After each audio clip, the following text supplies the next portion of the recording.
Ammissjoni li żieda ta' €3.49 għall-oli tal-ħajja fl-aħħar budget ma kienx biżżejjed biex tilqa' għaż-żiediet fil-prezz ta' diversi oġġetti essenzjali.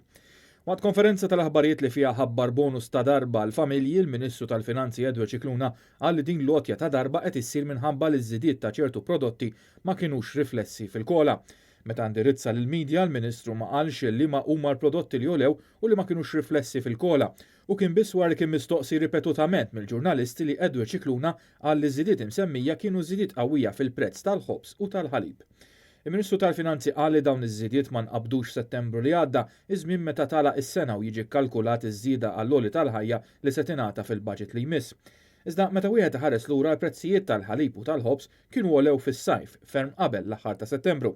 Fil-fatt iż-żieda fil-prezz tal-ħalib tħabbret fit-23 ta' Lulju tas-sena li għaddiet u daħlet fis-seħħ ftit jiem wara fid-29 ta' Lulju b'żieda ta' bejn 10 u 11 ċenteżmu għal kartuna ħalib ta' litru.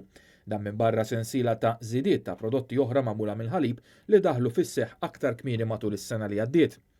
Iż-żieda fil-prezz tal-ħobż seħħet saħansitra qabel iż-żieda fil-prezz tal-ħalib. Fil-fatt kien fl-20 ta' Ġunju meta kienet ikkonfermata l-aħbar li l-prezz tal-ħobż kien se jiżdied bejn 25 u 30 ċenteżmu.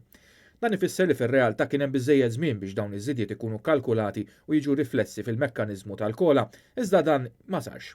Issa il-Gvern se jibda jibgħat ċekk ta' darba ta' €15 għal persuna waħeda u €35 għal familja. Iċ-ċekk se jinbagħat f'isem il-persuna li jimniżla fil-kont tal-arms.